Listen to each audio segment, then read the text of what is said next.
Hey everybody, I'm Ashleigh Banfield and this is Drop Dead Serious. It was day 25 of the federal RICO trial against Sean Diddy Combs, and from the moment court opened, the sea was angry, my friends. It was tense in there.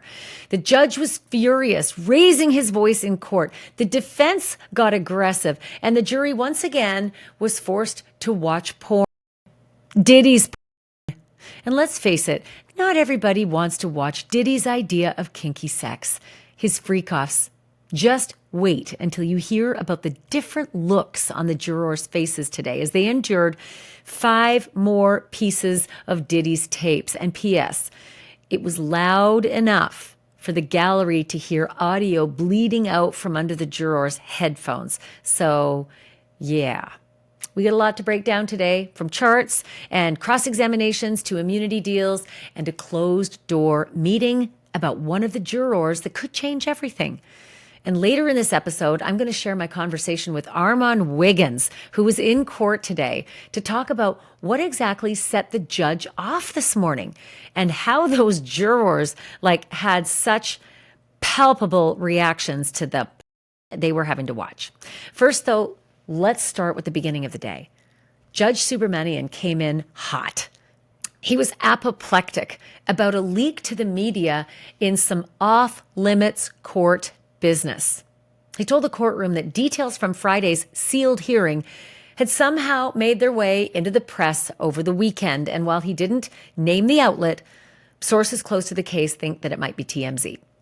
The article was quickly pulled, but not before some courthouse regulars caught wind of it. Exactly what was published, not 100% clear on the record anyway, but the buzz in the courtroom and in the zeitgeist centered on juror number 7 and a mysterious text message that he allegedly received asking if he was the juror who was getting bounced from the jury. He wasn't. He was the juror who was stepping onto the jury to replace the guy who was getting bounced from the jury. But none of that has been confirmed. The judge's tone made one thing really clear. This was a really serious infraction that it got out. Maureen Comey, the lead prosecutor, said that she had no idea where the leak came from. Neither did the defense attorney, Mark Agnifilo. And that is when Judge Subramanian leaned in and said, well, somebody's lying. And then he looked directly at both attorneys and issued a warning. The buck stops with you. He told them that if it happens again, he will not hesitate to haul people in for sworn testimony. He said phones could be seized, contempt charges could be on the table. This was their warning, he said, and their only warning. I should make a note here. Judge Subramanian he's been pretty mild-mannered, right? Even-keeled, easygoing. And generally speaking, when judges get mad, officers of the court stand at attention. It's not normal for judges to lose their cool. They have, they have a kind of personality that let's just say they've earned their way onto the bench. They're very measured, right? There's a decorum. So this judge isn't playing. He was pissed. Once this was all aside and once the jury was in the courtroom, Special Agent Diliessa Penland took the stand again, picking up right where she left off yesterday, connecting all the dots of what the jury's been hearing up until this point, and then creating a roadmap for the jurors to actually see sex trafficking and racketeering. And that she did, guiding the jury through more charts, rows and rows on the government's so-called Freakoff chart. It's a detailed breakdown of dates and locations and alleged participants tied to some of the most disturbing accusations in the case. According to Agent Penland, New York City was the most frequently visited location, appearing 14 separate times in the data set. And out of the 71 total entries on the chart, 20 had matching flight records. That's what you call receipts, folks. Flight records. It means in nearly a third of the alleged freakoffs, federal agents were able to verify who traveled and how, right down to the date and the destination. And remember, it is illegal to cross state lines for the purpose of prostitution. So this evidence, these are the receipts. It's really, really strong. Agent Penland then walked the jury through a fresh round of American Express statements. 3 more charts tying spending to Freakoffs and hotel damage directly to the aliases the government says were used by Sean Diddy Combs. The first chart covered a cluster of charges between July 29th and August the 1st in 2010, including a flight for an escort named Jules, purchase at a store called Diptyque, and another from Astor Wine and Spirits. But it was the hotel charges that drew the most attention. One entry from Feb 2013 showed a $500 bill for carpet and drape damage at the Beverly Hills Hotel. The name on that reservation was Philip Pines. That's one of Diddy's assistants. Another charge from December 2015 came from L'Hermitage in Los Angeles, a $950 fee for linen damage and deep cleaning. That reservation was under the name Ryan Lopez, another one of Diddy's assistants. And then came the big kahuna, an invoice listed under the name Frank Black. That's another alias previously linked to Diddy, and this one was just unbelievable, like so jaw-dropping. Are you ready for this? The damage amount was $46,786. Let me repeat that. $46,786. That was the charge for what the hotel described as, quote, petty cash A&G loss and DA penthouse damage. Oh my God. $46,000 in damage. What on earth was in that penthouse that could have caused that much damage? Anyway, Agent Penland showed the corresponding Amex statement, and it didn't just name Sean Combs. The balance had been split across at least 9 different accounts, all listed care of Bad Boy Entertainment. Prosecution's point is that these weren't just isolated hotel messes. They were expensive, recurring incidents, a pattern of using large sums of money tied to either fake names or assistants' names, and more importantly, using Diddy's corporate umbrella as a resource to clean up after illegal activity. Next, Agent Penland highlighted another entry from the chart, one that the jury had seen the day before. It was the hotel stay at the London in New York City. This time, the government paired it with a series of text messages between Diddy and someone identified in his phone as, quote, New York Strip, end quote. Diddy sent him 3 messages in a row, and apparently it raised some red flags. New York Strip responded by asking if Diddy was a cop, saying the whole thing felt, quote, a little too good to be true, end quote. And Diddy replied, no, man. Are you crazy? No. Are you? End quote. The exchange was brief, but prosecutors used it to say that Combs recruited participants for these so-called freakoffs using coded language, aliases, and private hotel bookings to keep things under the radar, hinting that Diddy knew full well this activity was illegal. And then the focus shifted to the second major exhibit of the day, a detailed timeline of what happened in March of 2016. That is the month that prosecutors say Diddy violently assaulted Cassie Ventura in a Los Angeles hotel hallway, an attack that was captured on surveillance video and later confirmed by multiple witnesses. Today, for the second time in this trial, the jury was shown the text message barrage that Diddy sent Cassie in the immediate aftermath of that assault. And I'm going to read you that unbelievable chain of messages in just a moment. But Agent Penland then introduced something new, a detailed timeline of events from March 2016. The government condensed hundreds of pages of evidence into a single visual, backed by text messages, call logs, photos, and metadata. Agent Penland confirmed that she personally verified its accuracy against the original exhibits. The timeline started on March 4th. And March 5th in 2016. And remember those dates, March 4th and March 5th in 2016. They're important, and I'll tell you why in just a moment. But all of this talk about data, it reminds me of something that's been getting under my skin lately. My data, because I know that my data is out there. It's everywhere. And I am so sick and tired of getting spammed and scammed left, right, and center. Data brokers are out there selling my information to the highest bidder, and they're selling yours too. But as it turns out, we have rights when it comes to these data brokers. We have the right to insist that they take our information down from the web. The problem is it just takes too long to scan the entire internet and find all the data brokers who are doing this to us. So I use a service called Incogni. They've wiped so much of my data from so many databases, and they're still at it. It isn't just power, it's peace of mind. So if privacy is an issue to you, like it is to me, just go to incogni.com/dropdead and use the code DROPDEAD, because guess what? I got you 60% off. Again, it's incogni.com/dropdead and use the code DROPDEAD for your 60% off. And hey, let's get these guys to take your data down. Okay, back to Diddy now. And March 4th at 6:04 p.m., Diddy calls Cassie. She called him back a minute later. Just after that, a man named Garen CB4A, that's short for Cowboys for Angels, an escort service. He texted Cassie, "Fun tonight?" And Cassie replied, "Yes, LA?" Garen asked, "Mr. Schuyler?" And Cassie confirmed, "Yes, but anyone new?" Cassie and Garen continued coordinating via text. Then Schuyler, one of the escorts, texted Cassie for the first time. In the early hours of the next day, March the 5th, Cassie and Schuyler were still texting. In their final message, Schuyler wrote, "Just call me if we're getting together." Continuing on March 5th, Cassie took 3 selfies. In them, she's wearing sunglasses and appears to have a swollen lip. And then came the text messages. Diddy wrote, "Call now."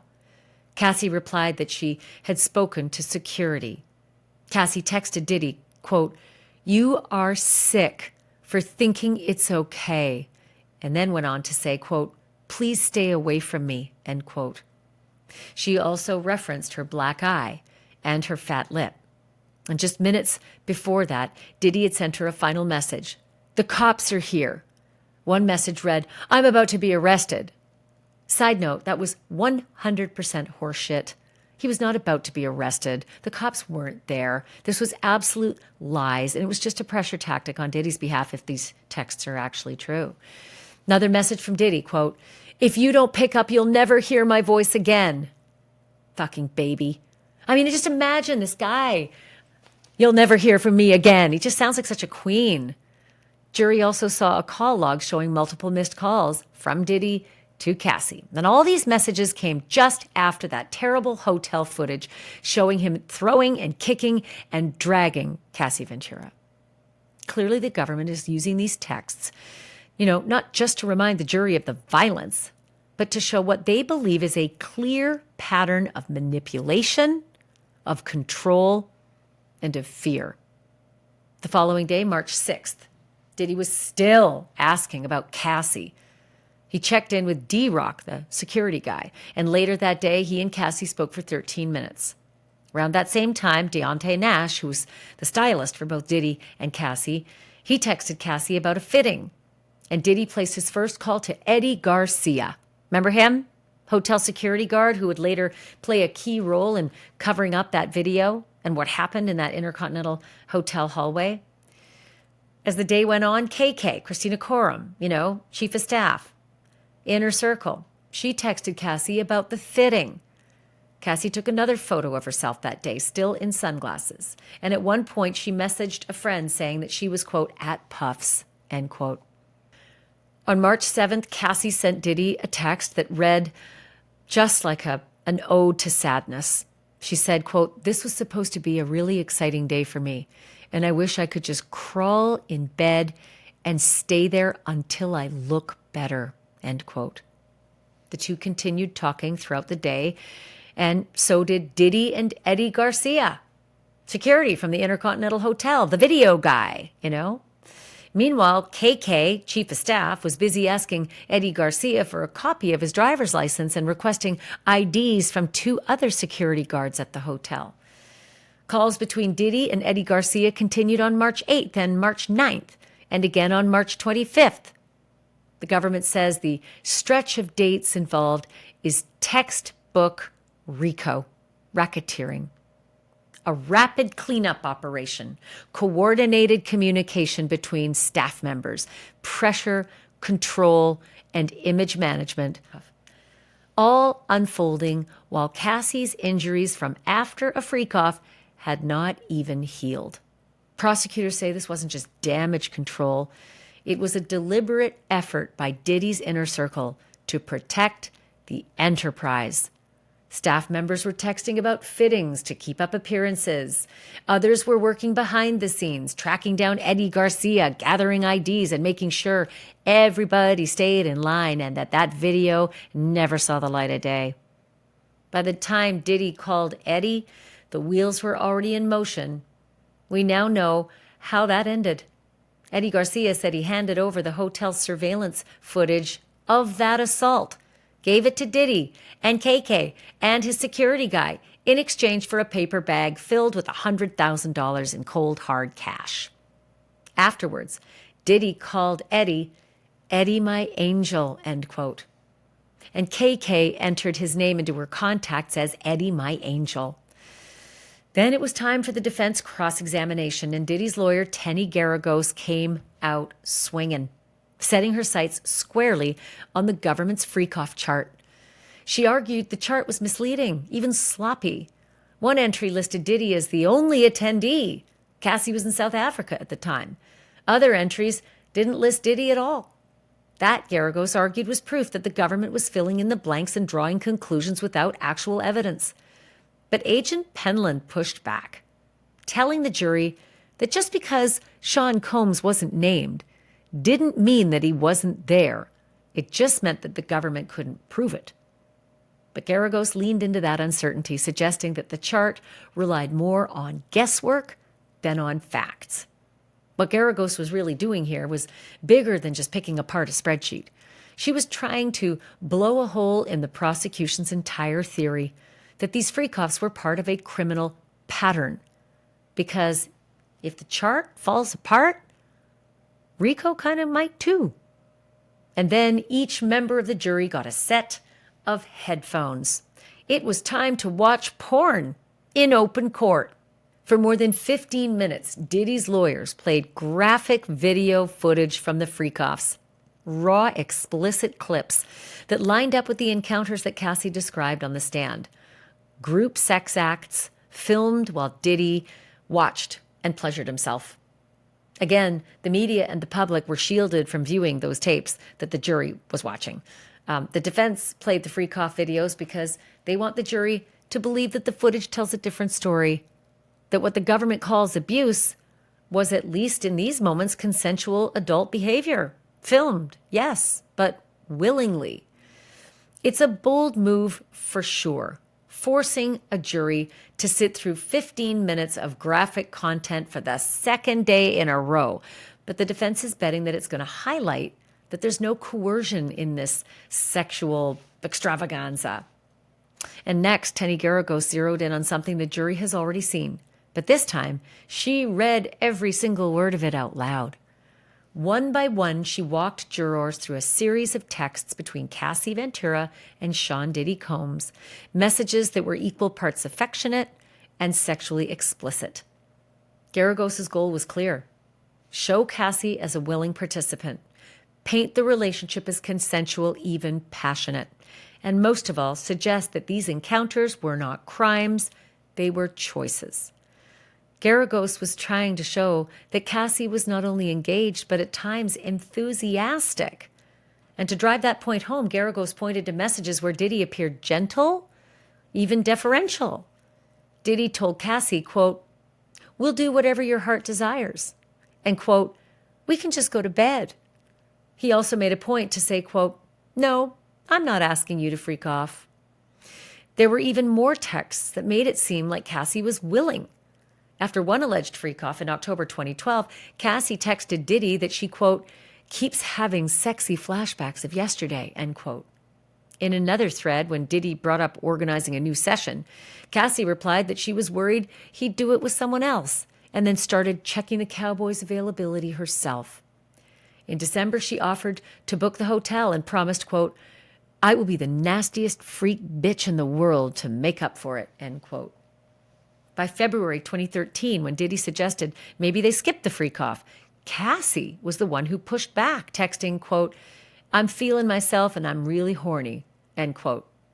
Geragos kept reading more texts through March and April, including one where Diddy seemed to tell Cassie to take a pill, and another where she wrote, "Your sex makes me high," end quote.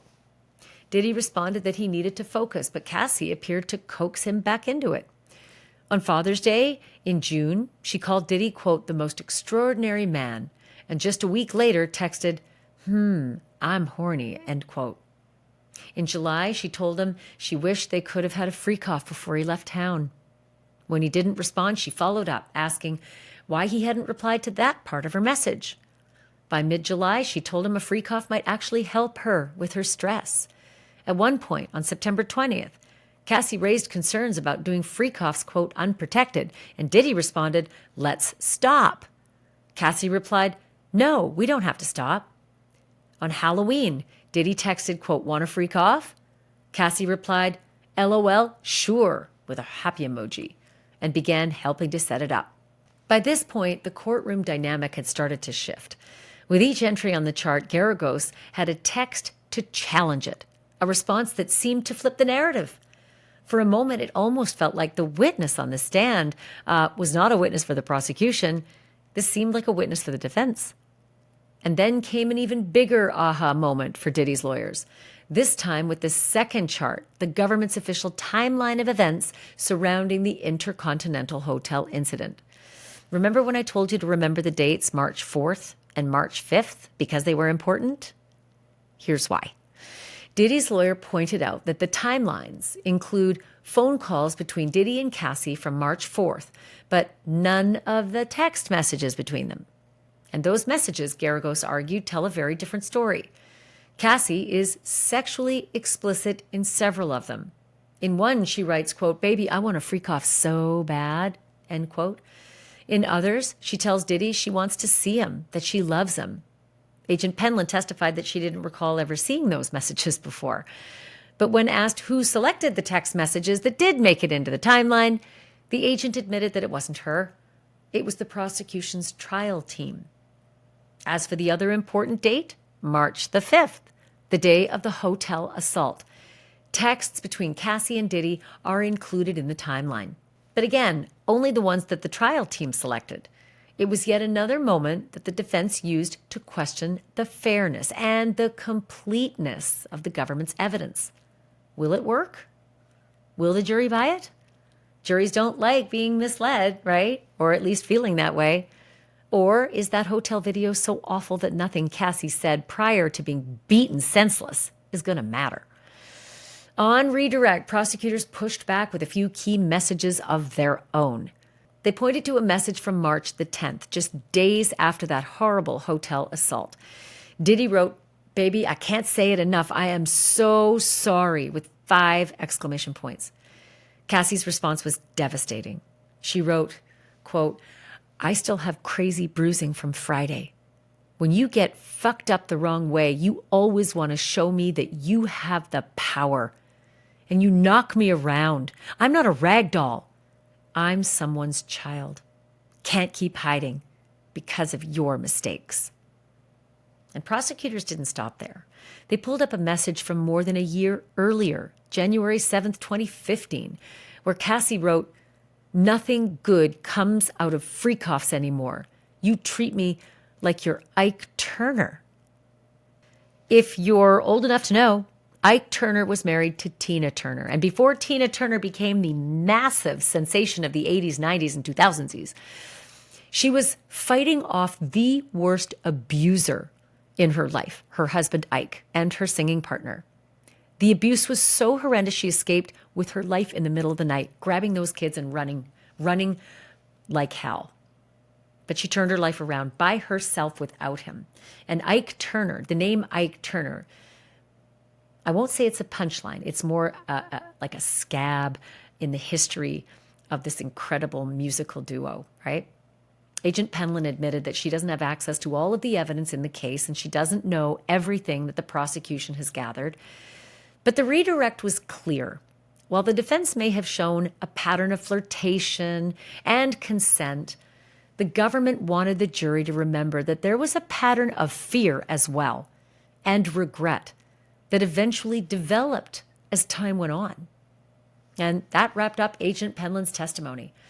Earlier in the day, a young man named Brendan Paul, a former Syracuse basketball player, and the man prosecutors alleged was Diddy's personal drug mule, he briefly took the stand, and he invoked his Fifth Amendment right. He told the judge that he would not testify unless he was given immunity. And so, just like we've seen with several other witnesses in this case, the government granted it. Full protection from criminal charges in exchange for his truthful cooperation. Brendan Paul's name has come up before. He was arrested last year at the airport, just moments before boarding Diddy's private jet, and authorities say he was carrying drugs. That was right around the same moment that federal agents were raiding Diddy's home, not just the home in Miami, but also the one across the country in Los Angeles. So yikes, Brendan Paul ultimately struck a deal. No jail time in exchange for completing a drug diversion program. But now with immunity in hand, he's expected to tell jurors what he knows about Diddy's alleged drug network. But get this, before he was granted immunity, Diddy's lawyer asked whether Diddy needed to be physically present while he was granted immunity on the stand. And his lawyers told the judge that Diddy would waive the right to be in the courtroom, telling the judge that Diddy preferred to stay in the side room off the courtroom to finish watching the Freakoff videos that Teny Geragos was about to play for the jurors. Let's just let that sink in for a hot minute. Diddy wakes up in the morning in a federal lockup where you're not seeing women. He comes to court and he gets to spend the first part of the morning in a private room watching his own Freakoffs, watching his own porn, the exact stuff that used to get him off all the time. Used to call them, TV nights or entertainment nights, right? When they would just watch the videos that they'd shot prior of the sex acts and the Freakoffs. So there's Diddy in a side room watching his own porn. Nobody said they could hear anything. But, imagine being a fly on the wall in there or whatever else is on the wall in there. Ugh. All right, now let's get into all the other stuff that had the courtroom buzzing today, because earlier I sat down with Armon Wiggins from the Armon Wiggins Show on YouTube. Shout out to my amazing News Nation team, because this interview aired at 10 Eastern on my Banfield show. But Armon and I break down exactly what went down behind the scenes in the courtroom today, because Armon was there. He saw the judge's outrage, he saw the juror drama, and he also saw how the jurors reacted differently to those graphic Freakoff videos. Here's our conversation. My next guest was in the courtroom for all of it. Armon Wiggins is a journalist and author who moved to New York just to cover this trial, which he breaks down on his YouTube show and podcast, The Armon Wiggins Show. Armon, welcome back to the show. Good to have you again. Dang, it was spicy in that courtroom today. Yes, hi, first of all, hello, Ashleigh. It's always a good time coming on here, so I'm excited to be here. So, Me too. I'm psyched to have you, especially you have the front row seat. I can write about it. You can speak, firsthand about it. Yeah, everything that you said was true. We walked in that courtroom today. The judge was not having it. He was upset with the prosecution and he was upset with the defense because apparently they put out sealed exhibits to some sort of media, and that got published. Now, we didn't know what the article was or what media company, put it out, but they were not happy. And the judge was saying, listen, this is your warning because one of you guys are lying. So this is your warning. But if this happens again, you guys are going to be subjected to witness testimony and could be facing criminal or civil charges. Well, and this judge seems to be pretty, level-headed, even-keeled. So to hear him raise his voice, that must really have meant something to these parties.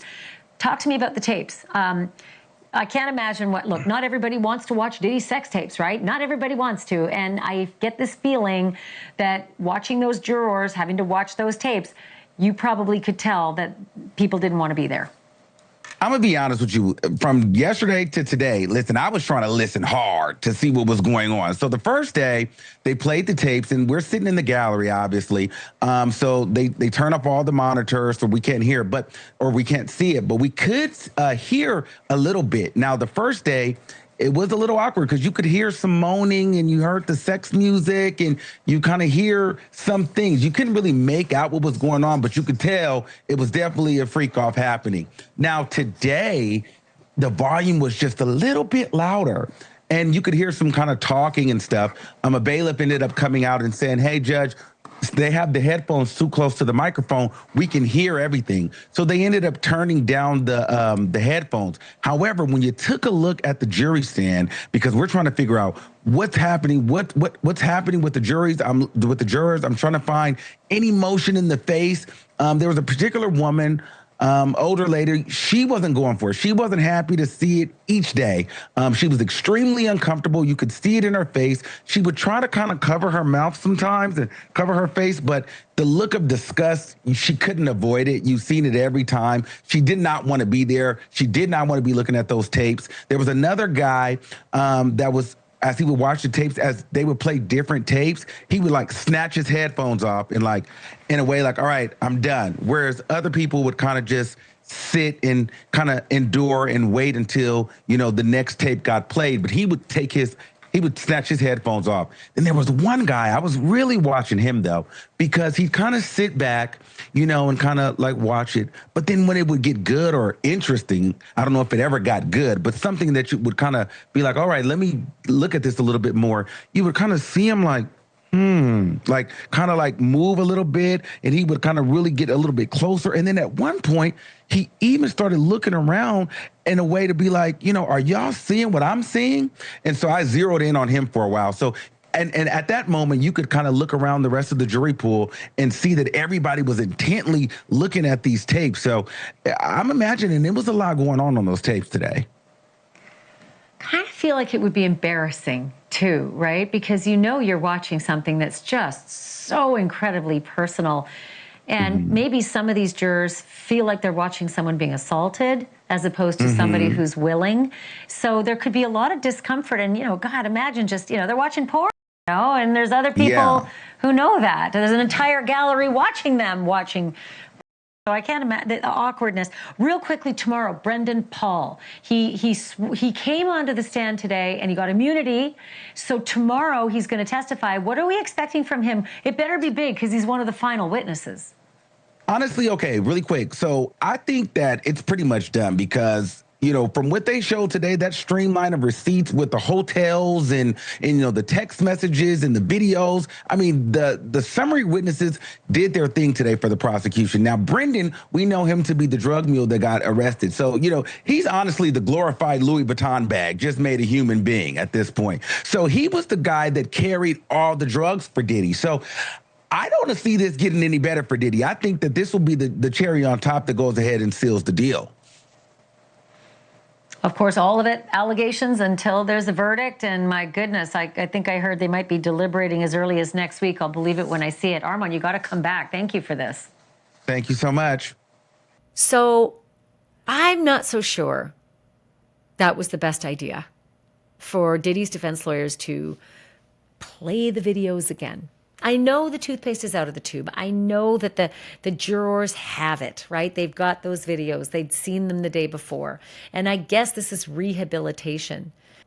But showing those videos again and like seeing the reaction from those jurors, right? Like pulling the headphones off when it was over and then one just being grossed out by them, right? That's not great if you're hoping to reach them. If you're hoping that they'll come out of watching that the second time round and say, yeah, that looks consensual. Yeah, that just looks like a couple having some kinky business going on in their love life. Maybe the reaction wasn't exactly what Diddy's lawyers wanted to see, but who knows? Who knows? And that's how things wrapped up on day 25.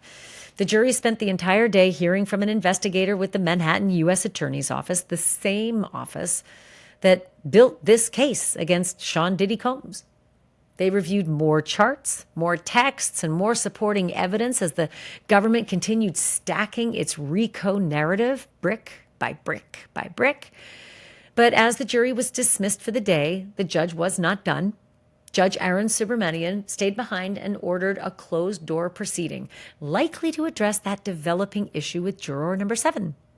The judge had mentioned it earlier in the day that further questioning might be necessary, and while we don't know yet what happened today, the fact that the courtroom was sealed off suggests that something serious may be brewing behind the scenes. And here's where we stand on the schedule. The government says they will now rest on Friday. That's 3 days from now. And keep in mind, there's no court on Thursday. As for the defense, they told the judge that they'll need just 2 to 5 days to present their case. So stay tuned. We are closing in on the finish line. But if today was any indication, there are still plenty of twists and turns left in this trial. I'm Ashleigh Banfield. Thank you so much for watching. And remember, the truth isn't just serious. It's drop dead serious.